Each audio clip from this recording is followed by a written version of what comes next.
Olá pessoal, sejam muito bem-vindos ao nosso canal Momento Blessed com Drica Silva. E hoje, na nossa 11ª reflexão do nosso canal Momento Blessed com Drica Silva, trazemos uma celebração muito especial para mim e para o meu esposo. E eu espero que também seja para você um momento de celebração, para você que faz parte da família do Momento Blessed com Drica Silva. Conseguimos, para a glória de Deus, alcançar 500 inscritos, gente.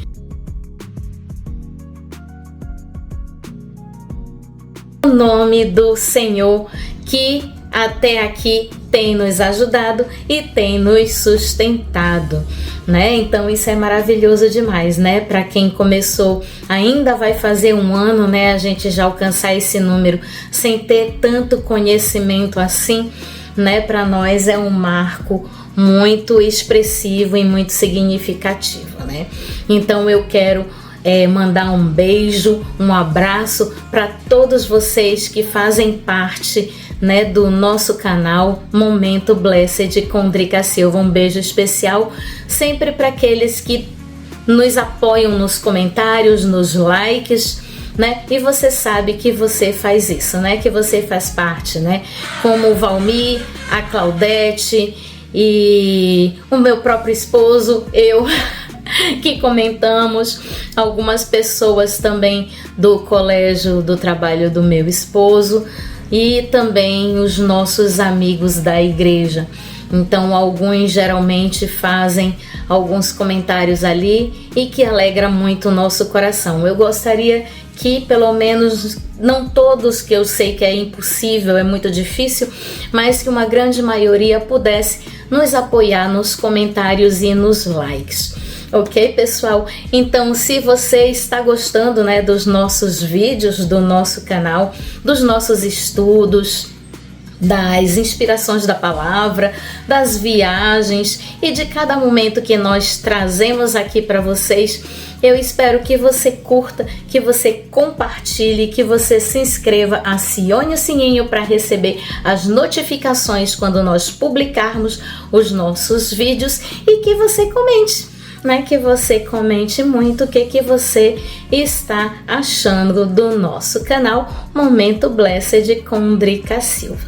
Então, que tudo isso contribua, né, para que o nome do nosso Senhor Jesus Cristo e Salvador, Senhor Salvador, o nosso amado, né, seja glorificado. Então agora vamos, né, para o nosso tema de hoje, do nosso estudo, porque nós temos muita coisa linda, preciosa, especial para abordarmos e vermos no nosso estudo de hoje. E o nosso tema de hoje, pessoal, é entre você e o milagre, não seja você a pedra.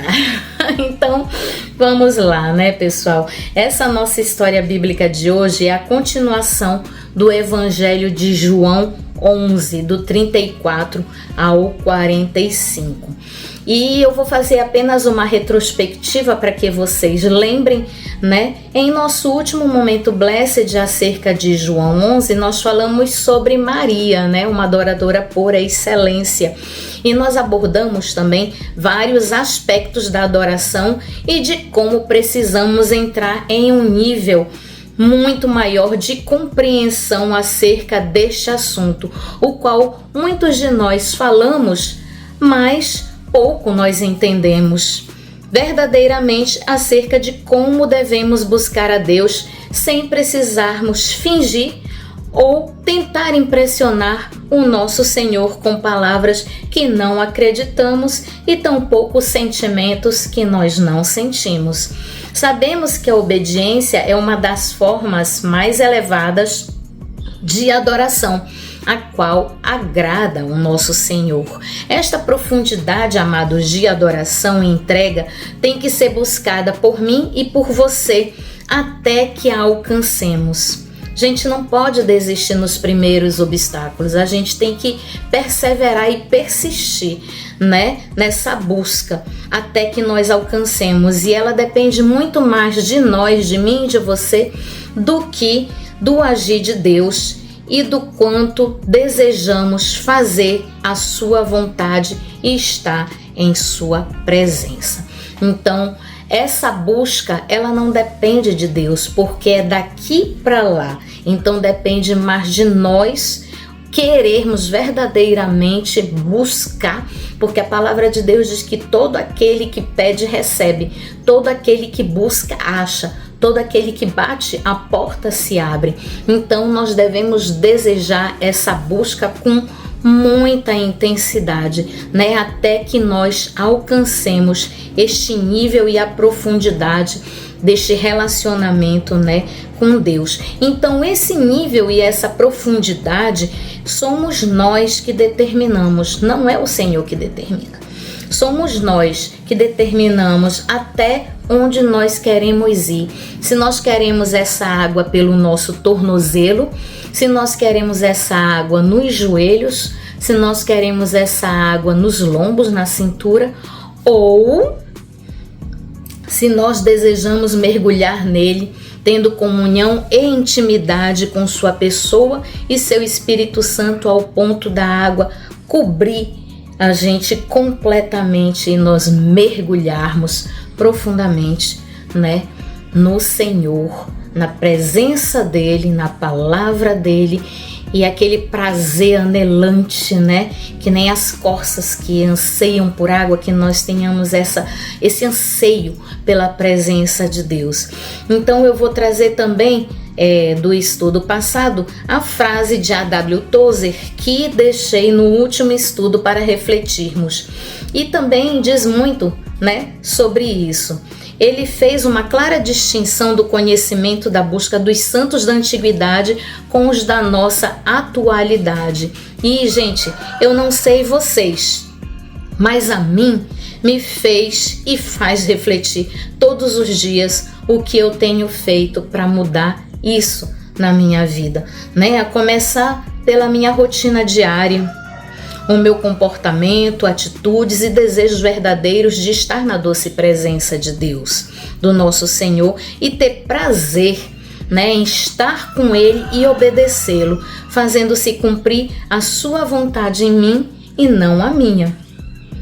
Abrindo mão de quem eu sou para ser quem Deus quer que eu seja. E a frase, amados, é a seguinte: hoje buscamos Deus e paramos de sondá-lo, enquanto os antigos santos buscavam Deus, encontravam-no e continuavam buscando mais e mais, né? Então, que nos espelhemos, amados, nos exemplos que Jesus nos deixou em sua palavra e o busquemos e persigamos em conhecê-lo e buscá-lo de todo o nosso coração, até que nada mais seja tão importante para nós quanto estar em sua doce e adorável presença, em nome de Jesus, né? Amém. Então, dito isto, vamos para o nosso estudo de hoje, que é tão importante quanto os anteriores, pois nos trará ensinos que confrontam muitas vezes a religiosidade que insistimos em cultivar dentro de nós, disfarçada de fé.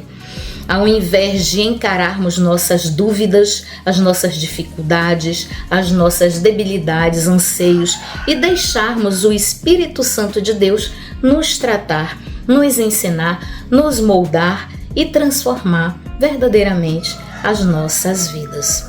Então, vamos orar. Como todo estudo, a gente começa com uma oração, então vamos aproveitar e orar, buscar a face do Senhor, para que Ele tome total controle sobre este momento em nossas vidas, em nome de Jesus. Então oremos. Senhor, bendito Deus e Pai Todo-Poderoso, graças te damos, meu Deus, por este tempo, por este momento precioso, que é buscar a Tua face e estar em Tua presença, aprendendo mais de Ti acerca da Tua palavra, Pai, que diz quem o Senhor é, Pai.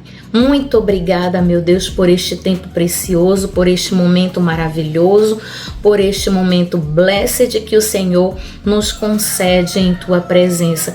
Que cada vez, Pai, possamos entender e compreender de verdade o que significa te buscar de todo o coração e que nós possamos te buscar até que nós te encontremos, até que nós alcancemos essa preciosa dádiva que é estar em Tua presença, mergulhar no profundo do Teu amor, na comunhão e intimidade contigo, meu Deus. Muito obrigada por este tempo, por esses estudos preciosos e maravilhosos que o Senhor tem trazido para nós aqui no nosso canal.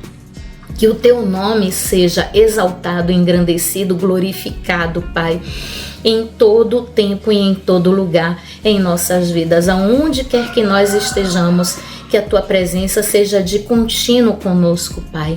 Te pedimos que o Senhor abra os olhos do nosso coração, que o Senhor nos dê entendimento, Pai, e sabedoria, que o próprio Espírito Santo que inspirou estes homens a escreverem a Tua palavra, que o próprio Espírito Santo também nos traga discernimento acerca de tudo que nós vamos falar e ouvir aqui neste momento tão precioso de estudo da Tua palavra, Senhor. Vem conosco neste momento, se faça presente. Tu és o nosso convidado de honra, Pai, neste momento, e que o Senhor venha nos ajudar, Senhor, saciando-nos, Pai, com a Tua graça, com a Tua presença, com o Teu amor, e que o Senhor, Pai, nos traga compreensão e entendimento acerca de tudo aquilo que o Senhor tem para nos falar agora, neste momento. É o que nós oramos e te pedimos, Pai, e desde já te agradecemos, em nome de Jesus. Amém, amém, amém e amém. Pessoal? Então, nós encerramos, o nosso estudo passado com o versículo 33. Ao ver chorando Maria e os judeus que a acompanhavam, Jesus agitou-se no espírito e perturbou-se. Hoje nós retornaremos no versículo 34 e vamos até o 45, que nos diz o seguinte: Onde o colocaram? Perguntou ele. Vem ver, Senhor, responderam eles. Jesus chorou. Este é o menor versículo da Bíblia, Jesus chorou. Apenas 2 palavras. Então os judeus disseram: Vejam como ele o amava. Mas alguns deles disseram: Ele que abriu os olhos do cego não poderia ter impedido que este homem morresse? Jesus, outra vez profundamente comovido, foi até o sepulcro. Era uma gruta com uma pedra colocada à entrada. Tirem a pedra, disse ele. Disse Marta, irmã do morto: Não, Senhor, já cheira mal, pois já faz 4 dias. Disse-lhe Jesus: Não falei que se você cresce, você veria a glória de Deus? Então tiraram a pedra. Jesus olhou para cima e disse: Pai, eu te agradeço porque me ouviste. Eu sabia que sempre me ouves, mas disse isto por causa do povo que está aqui, para que creia que tu me enviaste. Depois de dizer isso, Jesus bradou em alta voz: Lázaro, venha para fora! O morto saiu com as mãos e os pés envoltos em faixa de linho e o rosto envolto num pano. Disse-lhe Jesus: Tirem as faixas dele e deixem-no ir. Muitos dos judeus que tinham vindo visitar Maria, vendo o que Jesus fizera, creram nele. O ápice de João 11 é o milagre da ressurreição de Lázaro, gente, por Jesus, de um ângulo importantíssimo que faz a oposição da fé versus a incredulidade, ressaltando o plano de salvação e restauração, evidenciando a divindade e o poder de Jesus sobre a morte. Esse trecho ele vai estar dos versos 39 ao 44. Como é lindo, né? O agir perfeito do nosso Deus. Então, depois dessa síntese, veremos a partir de agora o passo a passo deste incrível estudo. O primeiro ponto, gente, Jesus. Compaixão, emoção e propósito. Está dos versos 34 ao 37. Jesus se compadece e chora, revelando sua plena humanidade, empatia e profunda compaixão, demonstrando que se importa com a nossa dor, com o que sentimos ou passamos em nossas vidas. Mesmo ele sabendo que ele ressuscitaria Lázaro, ele sentiu a dor daquelas pessoas que estavam ali, chorando pela perda e pelo luto, né? E chorou também com eles. Ele não é indiferente ao nosso sofrimento, amados. Ele se faz presente em todos os momentos das nossas vidas, ainda que nem sempre nós o percebamos, o sintamos ou o escutamos. Sim, ele está lá, ele está aqui, ele está aí, né, com você. Ele tem um propósito para tudo debaixo dos céus, e isso inclui eu e você. Porém, há condições para a maioria das bênçãos do Senhor em nossas vidas. A palavra de Deus nos diz em Isaías 1,19 que se quiserdes e me ouvirdes, comereis o melhor desta terra. Então, isso aqui há uma condição, né? Então, esta é uma promessa bíblica condicional, que destaca a importância da nossa obediência a Deus para receber as bênçãos que Ele tem para nos dar. Ela indica que, ao desejarmos sinceramente ouvir e obedecer a palavra de Deus, desfrutaremos do melhor providenciado por Ele, envolvendo prosperidade, paz e propósito em nossas vidas. É isso, meus amados. E tudo isso requer disposição do nosso coração, se quisermos. Ou seja, ele nos dá uma opção de escolha. Ou você quer ou você não quer. Então, se quisermos. E obediência ativa da nossa parte. E ouvirmos. Ou seja, você pode ouvir e pode não ouvir as orientações divinas. Teremos coisas inimagináveis de bênçãos da parte do Senhor para as nossas vidas. Isso requer que o façamos com fé, intenção e propósito de agradar o nosso Pai Celeste, assim como tudo em nossas vidas. Quando Deus nos exorta e repreende, como Ele fez com Marta, Ele faz com que venhamos a usufruir do melhor, não só dessa terra, como também dos céus. Porém, se não quisermos e não ouvirmos, virá as consequências da desobediência. Então, voltemos para o nosso texto dos versos 34. Onde o colocaram? Perguntou ele. Vem ver, Senhor, responderam eles. Jesus chorou. Então os judeus disseram, ele que abriu os olhos do cego não poderia ter impedido que este homem morresse? Aqui, gente, no verso 37, os judeus fazem uma crítica acerca da demora de Jesus, que de alguma forma a gente se reporta também, né, às falas de Marta e Maria logo lá no início, né, que diz, Senhor, se estivesses aqui, o meu irmão não teria morrido. Ele diz aqui, né, não poderia ter impedido que este homem morresse, né? Então eles fazem tipo assim, como se fosse uma crítica, né, de Jesus não ter estado lá quando Marta e Maria precisaram, né? Então a gente vai agora para o segundo ponto, que é a fé versus a incredulidade. E esse ponto ele está nos versos 38 ao 40. Eu não disse a vocês que voltaríamos com o diálogo entre Marta e Jesus? Eu não falei?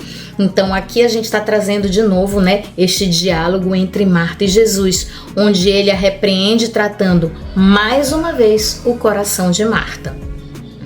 Marta, nesse diálogo, se tornou mais pedra do que a própria pedra que lacrava a entrada do túmulo, né? Então ela foi a pedra da incredulidade entre Jesus e o milagre da ressurreição.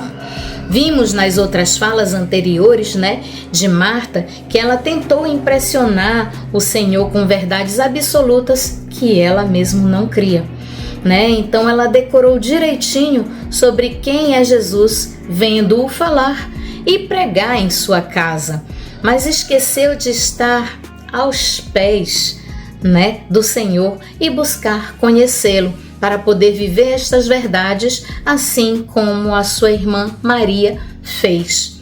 Nos versos 23 a 26, Jesus exortou Marta, fortalecendo-a, encorajando-a a crer nele, porque ele queria vê-la dando um passo de fé, para que simplesmente ela visse a glória de Deus. Ela viveu um dilema, amados, dentro de si, entre a fé e a dúvida, né? Não tem gente que briga entre a fé e a razão, entre a ciência e a religião.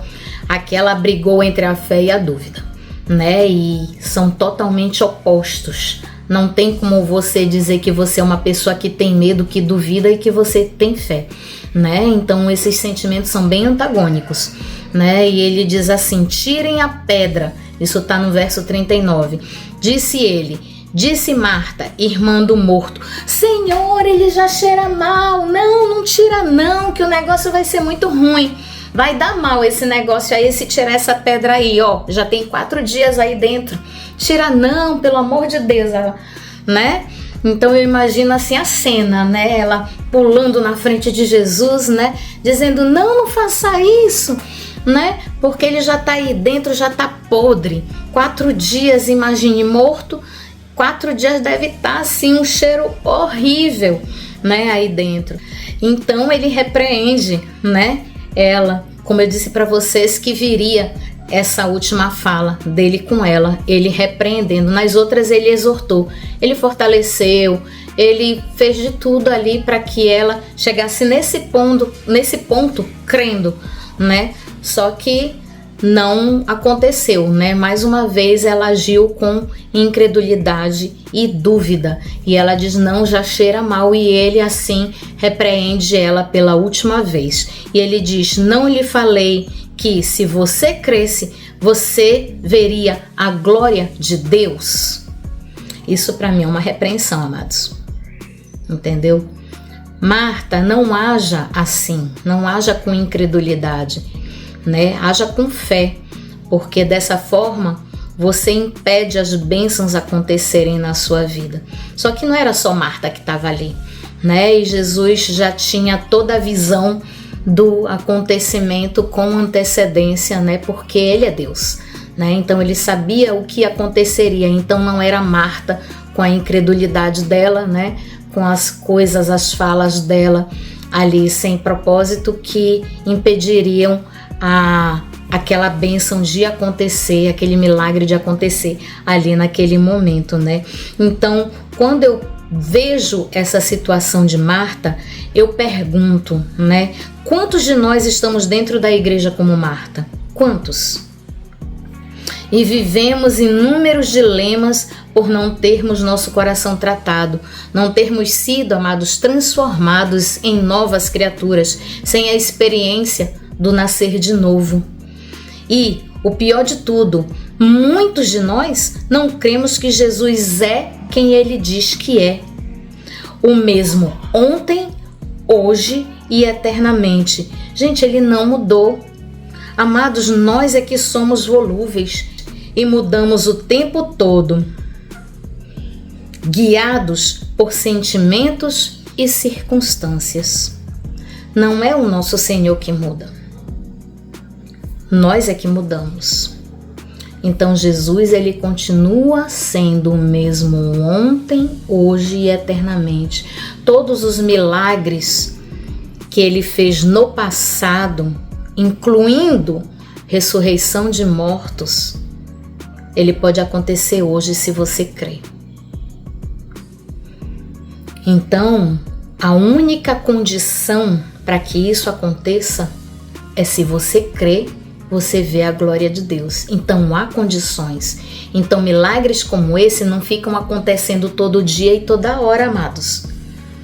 Para milagres nesse nível, precisa acontecer num nível alto de fé, de confiança, de você mergulhar e viver o extraordinário de Deus, porque você sabe quem Ele é, porque você conhece, não teoricamente, você convive, você tem comunhão, intimidade, você tem a presença dele na sua vida, na sua casa, nos seus afazeres. Você fala para ele todos os seus dilemas, as suas coisas e pede a opinião dele. Você traz Jesus para o seu relacionamento em casa com o marido, com os filhos. Você não faz as coisas assim atabalhoadamente. Você tudo chega e conversa com o Espírito Santo. E é o Espírito Santo, o nosso Consolador, que Jesus deixou, né, até que ele venha nos buscar.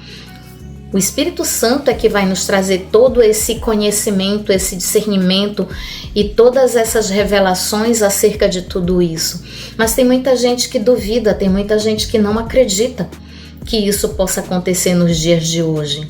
Acredita que há dom de profecia ainda, mas que não tem mais profetas. Se não há mais profetas, como é que quem vai profetizar?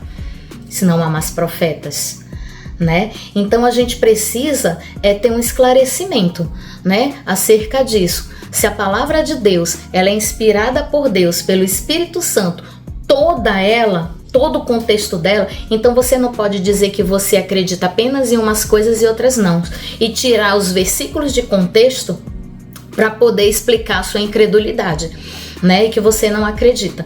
Então a gente tem que ler a palavra de Deus em todo o contexto dela, né? Ela na sua totalidade, não com versículos isolados, porque quem tira os versículos e isola, você está sujeito à heresia.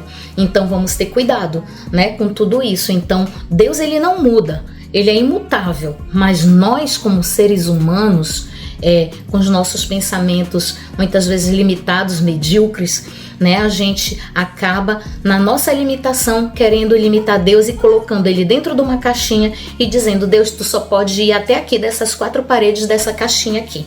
Fora disso aqui o Senhor não pode ir, o Senhor não pode agir. Ou seja, a gente com as nossas limitações, a gente acha que Deus tem as mesmas limitações. Não, gente, para com isso, né? Então Deus não funciona dessa forma. Deus é Deus. E Ele é o mesmo ontem, hoje e eternamente. Então se você tem comunhão e intimidade com Deus, com Jesus Cristo, com o Espírito Santo, você sabe do que Ele é capaz de fazer. E você sabe que hoje Ele pode ressuscitar um morto, sim, se houver propósito nisso. Ok? Então o que nos linka a tudo isso é a fé. A fé, sem fé é impossível agradar a Deus. Então Deus, ele não muda, nós é que mudamos. Nós somos volúveis, nós somos mutáveis, a gente muda o tempo todo, né, conforme as circunstâncias, os sentimentos, né? Então muitas pessoas acabam sendo guiados por isso, né, por sentimentos e circunstâncias. Então por isso muitos possuem uma fé frágil e oscilante, que se permeia diante das circunstâncias ao seu redor e deixam de viver o extraordinário que Deus quer fazer em nossas vidas. De dentro para fora, ele não age de fora para dentro, a transformação ele vem daqui de dentro. Por isso que muitas vezes rasga, dói, né? Ela vem de dentro para fora, tratando-nos, curando-nos, restaurando-nos e transformando-nos. Né? É que nem aquela música, né? Toma minha vida, me faça de novo, eu quero ser um vaso novo. Ou seja, como é que você faz se você for na olaria e ver como é que o oleiro faz, né? Ele quebra, ele desmancha, ele para poder fazer de novo, até que saia do jeitinho que o oleiro quer. Então, enquanto eu e você, como vaso na mão do oleiro, não estivermos no ponto que ele quer, a gente vai ser quebrado, sim. Agora, a gente tem que permitir ser tratado, né? Então, a gente só é transformado se a gente permitir o trato de Deus conosco. Aí sim nós temos a nossa vida transformada, e nascemos de novo e somos novas criaturas, né? Então, quando Jesus pede para retirar a pedra, Marta hesita por conta do mau cheiro, porque ele estava 4 dias lá, é uma desculpa perfeita para mascarar a sua incredulidade.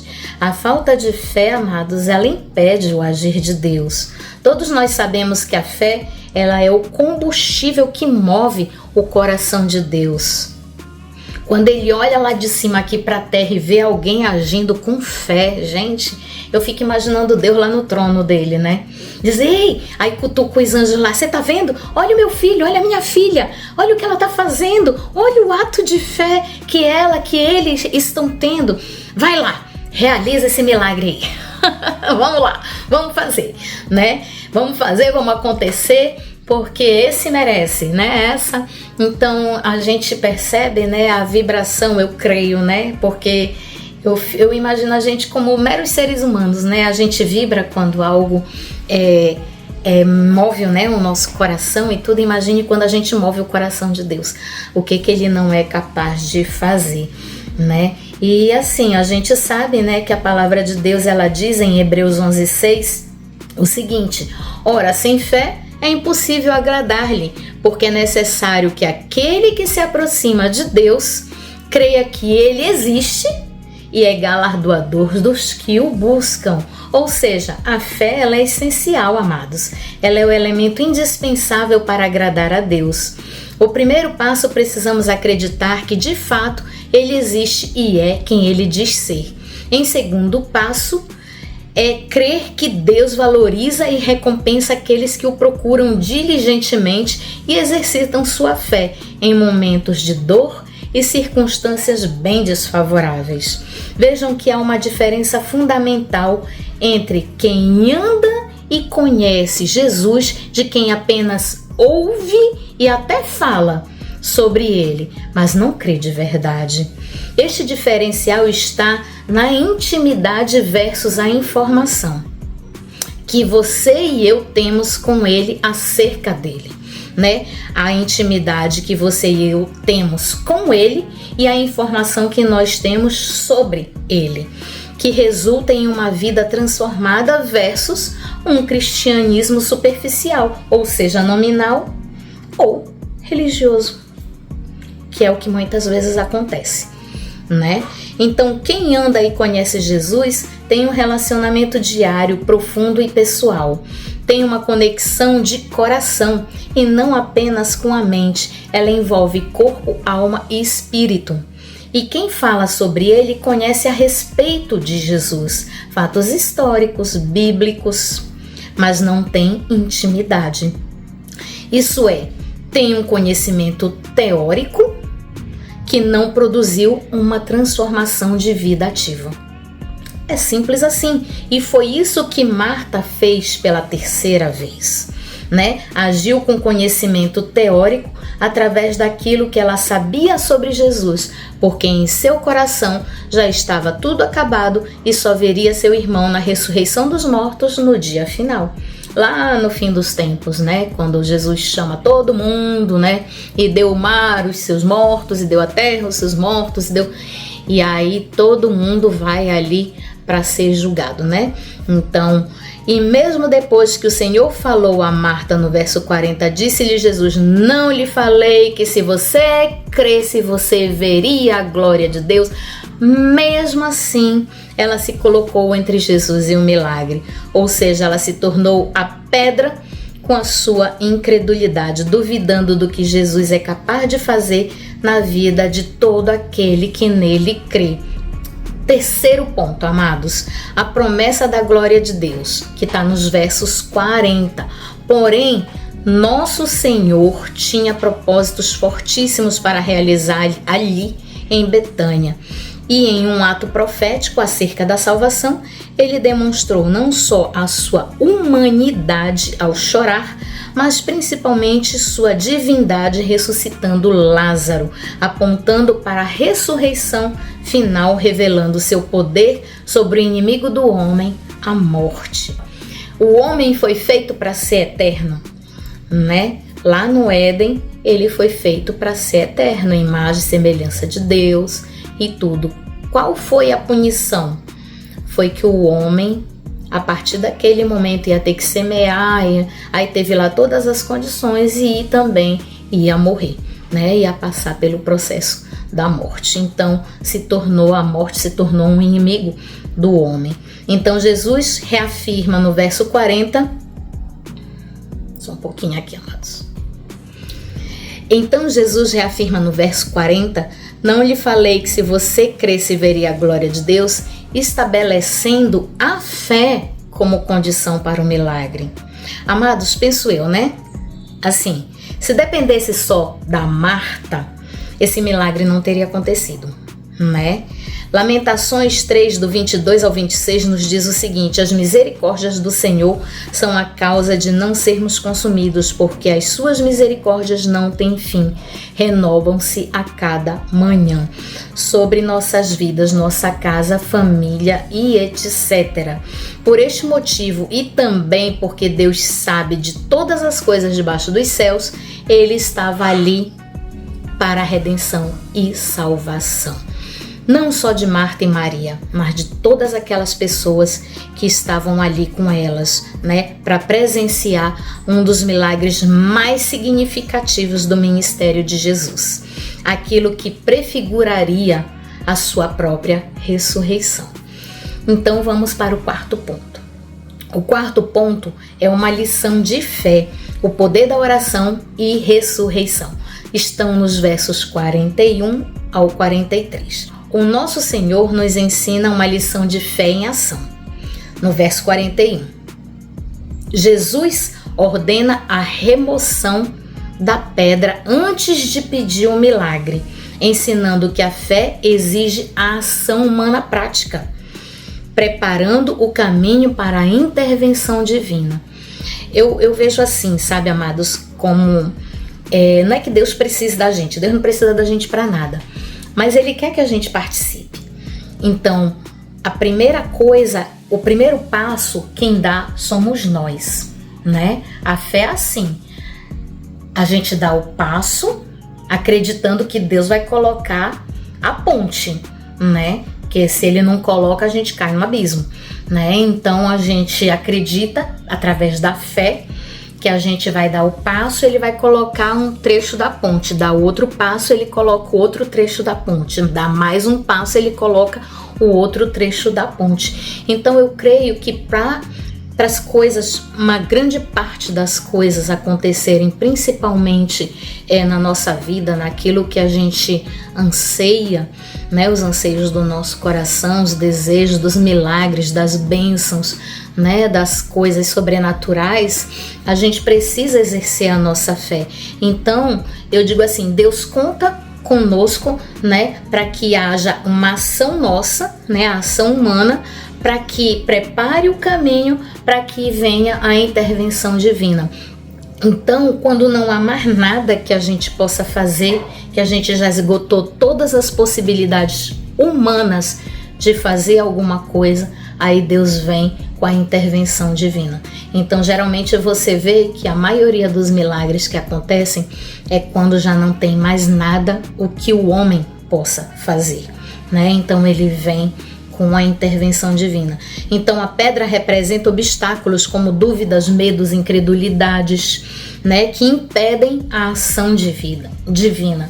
Então, quando nós vamos para um reto de fé, né, como um milagre, a cura de um enfermo, a ressurreição de um morto, ou qualquer coisa que exija algo muito maior, tanto da nossa parte, né? Não digo nem da de Deus, né? Mas da nossa parte, a gente percebe que a gente precisa tirar as pedras, né? As pedras do nosso caminho, e que não seja nós, como Marta, né?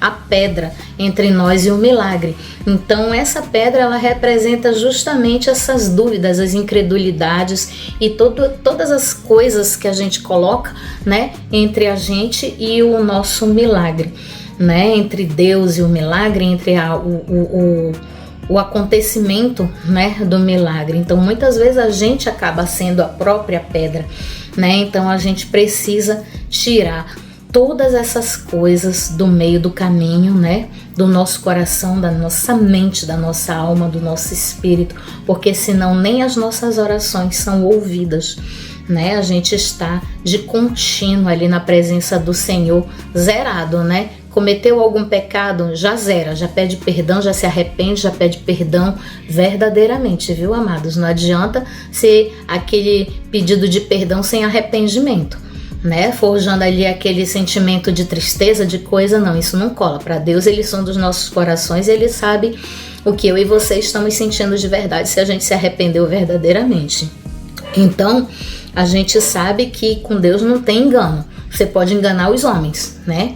As pessoas, o ser humano, mas Deus ninguém engana. Deus ninguém engana.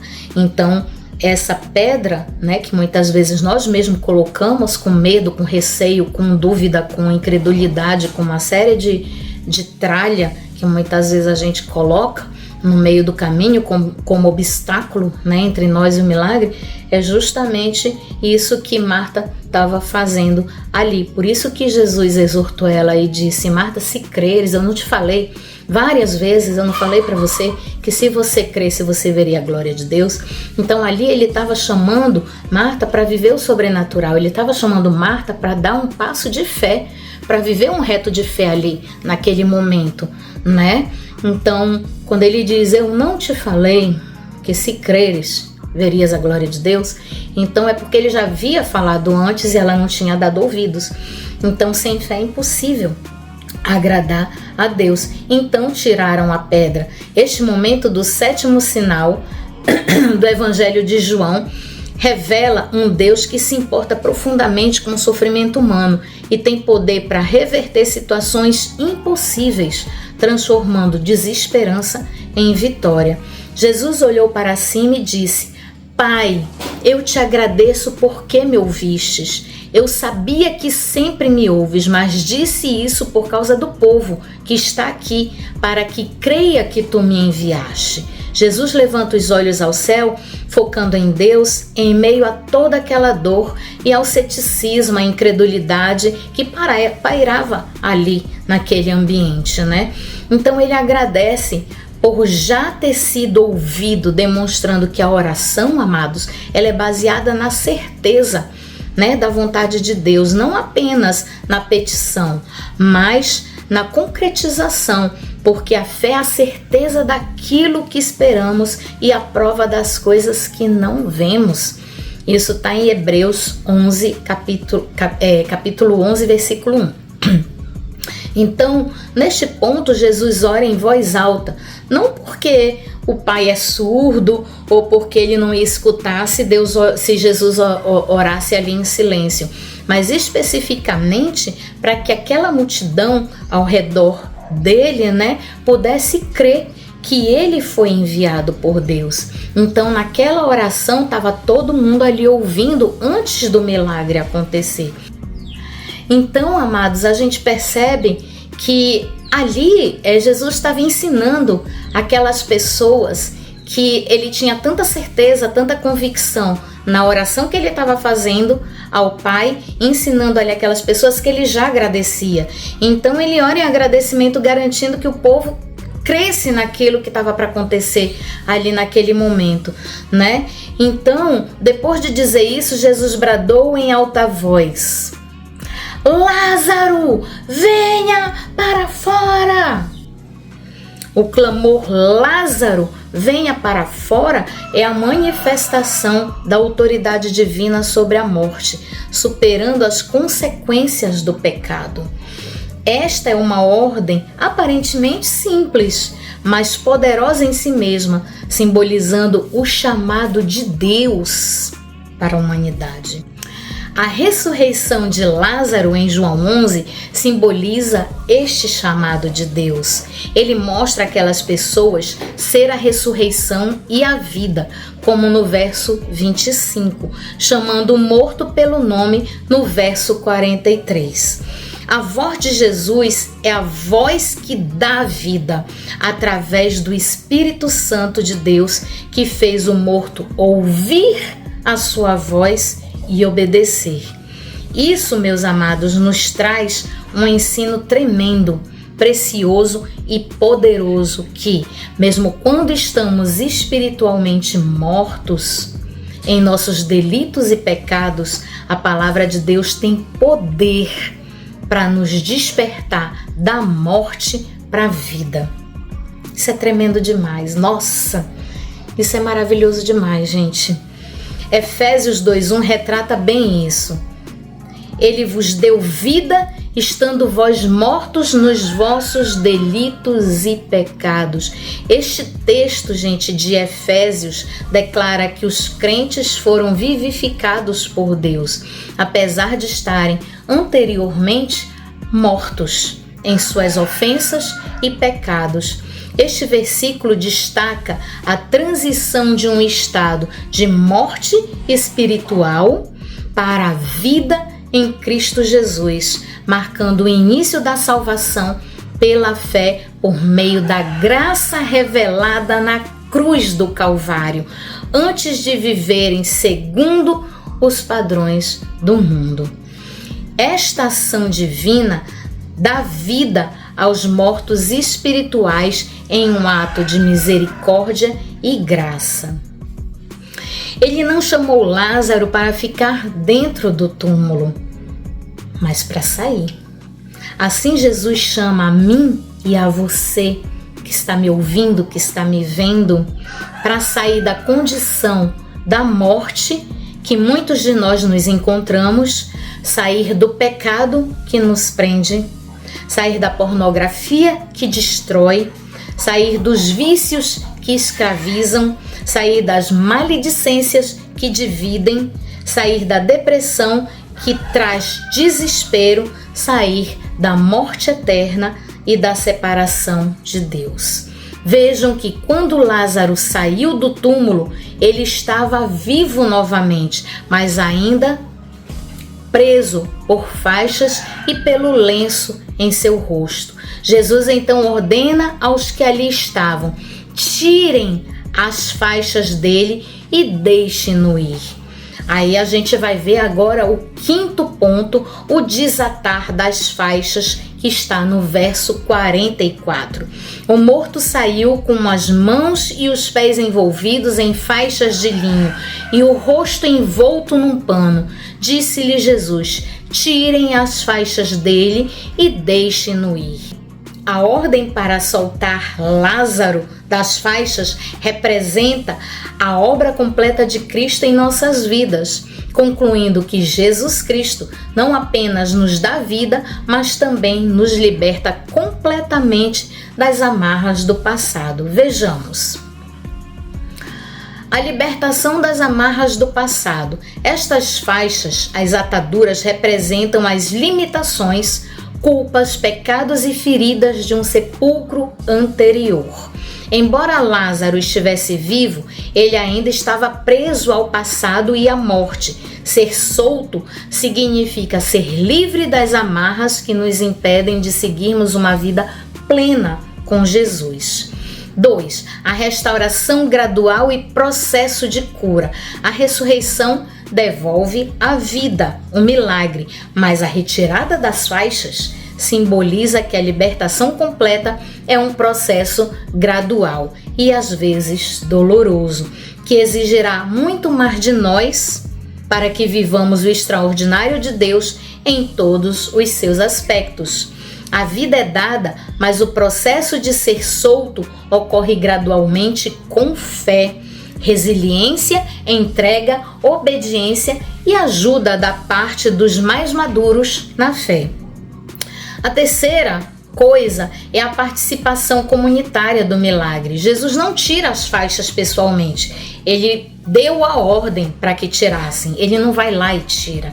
Jesus não tira as faixas de Lázaro, mas ele ordena que os outros o façam. Isso implica que, após o crente receber a vida, os cristãos maduros têm a missão de ajudar uns aos outros a se libertarem das amarras do passado, das feridas, dos traumas, dos pecados e de todas aquelas coisas que a gente sabe que o mundo, ele envolve e você pensa que está fazendo a coisa certa e está tudo errado. Então, o quarto ponto é o chamado para uma nova vida de liberdade. O objetivo final não é apenas ressuscitar, mas deixá-lo ir. Andar livremente para fazer suas escolhas. Todos nós, amados, temos o livre-arbítrio. Todos nós. Deus nos deu esse poder de escolha, de a gente escolher entre o bem e o mal, de a gente escolher o certo ou o errado, de a gente fazer as escolhas certas. Ali Caim, na época de Caim e Abel, Deus deu a oportunidade de Caim não fazer o que ele fez. Ele disse: se procederes bem, não virá coisas boas, para ele. Só que ele escolheu fazer a coisa errada. Então todos nós, desde sempre, a gente teve o livre-arbítrio, tem o livre-arbítrio para fazer as nossas escolhas. Então aqui, esse andar livremente, nós somos livres para fazer as nossas próprias escolhas. E isso representa o chamado para vivermos uma vida nova, permitindo o Espírito Santo trabalhar em nossas vidas, em nossos corações, moldando, lapidando e transformando-nos de dentro para fora, como já foi dito anteriormente, refazendo a imagem original, a imagem de Deus, ao qual nós fomos criados lá no Éden antes do pecado. Então isso implica que arranquemos a velha natureza pela raiz. Vocês já viram pessoas tentando tirar algumas plantas, algumas coisas que tem a raiz tão assim entranhada? Então tenta puxar a planta assim pela raiz. Aquilo deve ser um suplício, A planta deve sentir pra caramba. Agora imagina a gente com as coisas que estão entranhadas, enraizadas em nossas vidas, em nossos corações, A gente arrancar essa velha natureza pela raiz, os pecados, as transgressões e as iniquidades, movendo-nos em direção ao centro da sua vontade para vivermos o propósito divino que o Senhor tem para mim e para você. Então, o quinto ponto, nos tornamos testemunhos vivos da glória de Deus. Então, quando isso tudo acontece, quando o milagre acontece na nossa vida e há essa transformação, há esse novo nascimento, como o que aconteceu com Lázaro, que agora livre, torna-se uma prova viva e ativa do poder de Jesus Cristo sobre a morte, não mais escondido no sepulcro ou restrito por panos de culpa e do pecado, mas pronto para testemunhar e pregar este evangelho a toda a criatura. Assim como Lázaro, somos chamados a sair do sepulcro do pecado e das trevas para a maravilhosa luz de Cristo Jesus, para sermos luz e sal e fazermos a diferença aqui na terra. Devemos responder ao chamado de Jesus e permitir que Ele nos liberte completamente para que glorifiquemos o seu santo nome e testemunhemos a sua glória. O sexto ponto, a sexta parte, é o impacto e a reação das pessoas ao ver este milagre, Assim como tiveram testemunhas oculares ali do milagre de Lázaro, da ressurreição de Lázaro, também tem muitas testemunhas oculares ao nosso redor e que ficam assistindo, o agir de Deus. Então há um impacto, há uma reação nessas pessoas quando eles veem um milagre na minha e na sua vida. Muitos dos judeus que tinham vindo visitar Maria, vendo o que Jesus fizera, creram nele. Aqui, gente, eu li esse versículo e eu achei uma coisa muito curiosa, E eu gostaria de fazer uma breve observação para pensarmos, para a gente refletir, para a gente pesquisar o porquê, de estar dessa forma.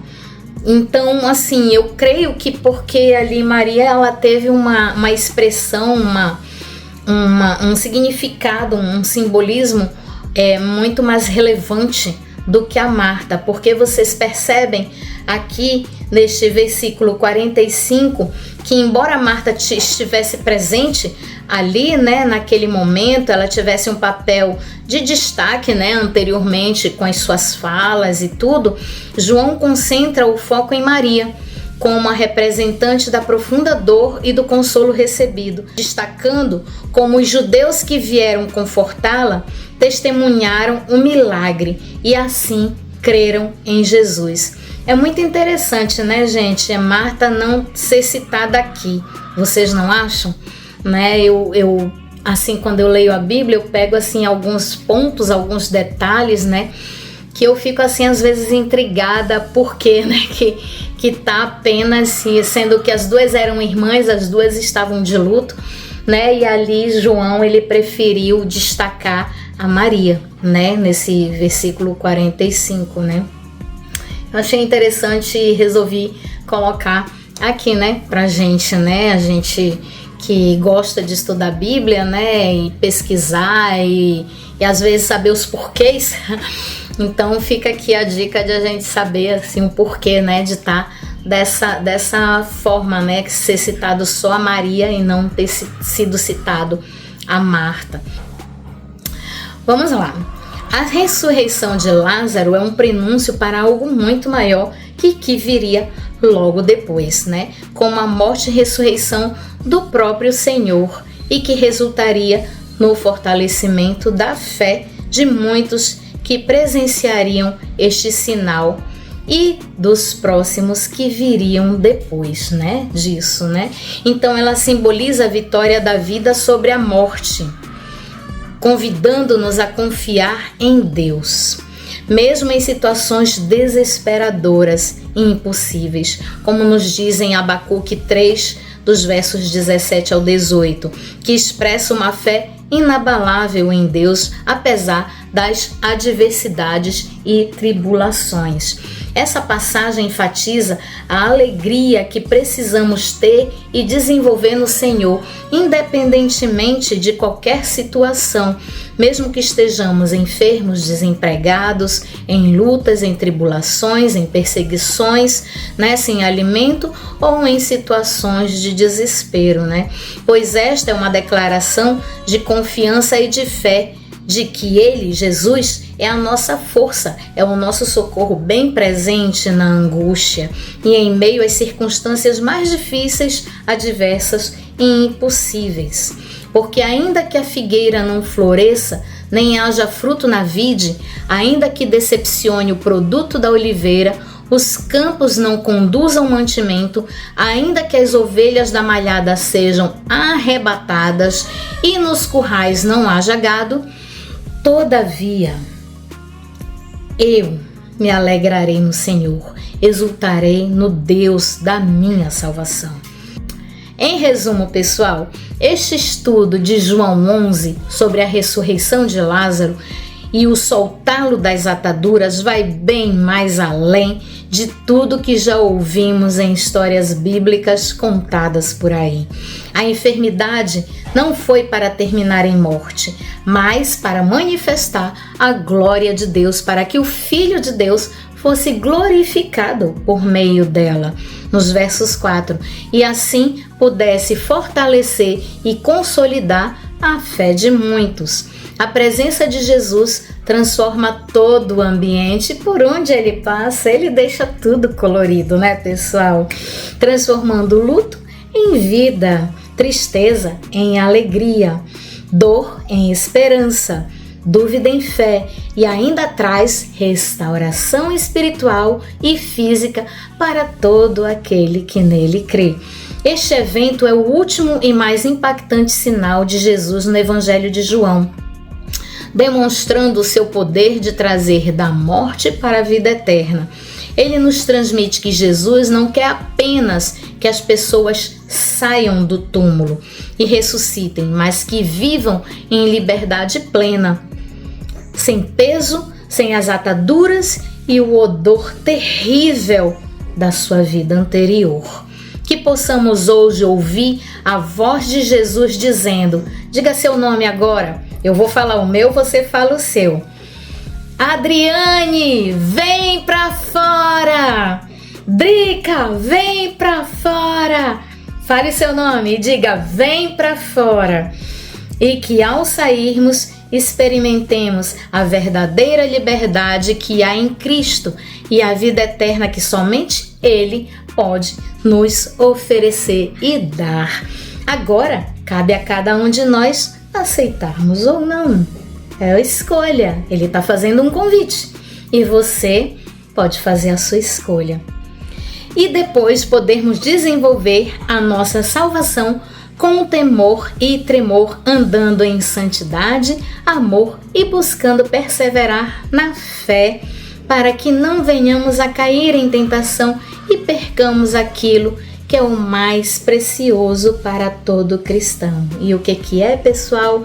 A presença do Senhor, comunhão e intimidade com Deus e seu Espírito Santo e a vida eterna com Cristo Jesus, nosso Senhor e Salvador.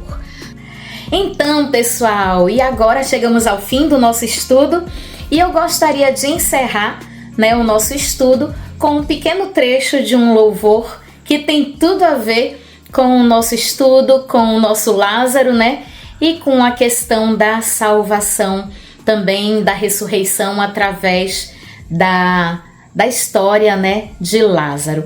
E esse louvor diz o seguinte: remove a minha pedra, me chama pelo nome, muda a minha história, ressuscita os meus sonhos, transforma a minha vida, me faz um milagre, me toca nesta hora, me chama para fora, ressuscita-me. Tu és a própria vida, a força que há em mim. Tu és o Filho de Deus, que me ergues para vencer. Senhor de tudo em mim, já ouço a tua voz, me chamando para viver uma história de poder. Remove a minha pedra, me chama pelo nome, muda a minha história, ressuscita os meus sonhos, transforma a minha vida, me faz um milagre, me toca nesta hora, me chama para fora, ressuscita-me, ressuscita-me, ressuscita-me. E é isso, pessoal. Um beijo no coração e God bless you! Na próxima reflexão da Palavra de Deus, trarei o tema Cuidado com a inveja. Ela cega, te tira da presença de Deus e pode te matar espiritualmente. Então, se você gostou, pessoal, deixa aí o seu joinha, curta muito, compartilhe aí com os amigos, com a família, com os seus grupos, E se inscreva se você ainda não é inscrito no nosso canal, acione o sininho das notificações para você estar sempre aí atento às nossas publicações, dos nossos estudos, da Palavra de Deus, das pregações que o meu esposo também faz, Ele ainda vai dar continuidade sobre Saul e Davi e também as nossas viagens, as nossas peripécias, tratamento de saúde e tudo mais que nós sempre compartilhamos aqui com você no nosso Momento Blessed com Drica Silva. Um beijo no coração e God bless you!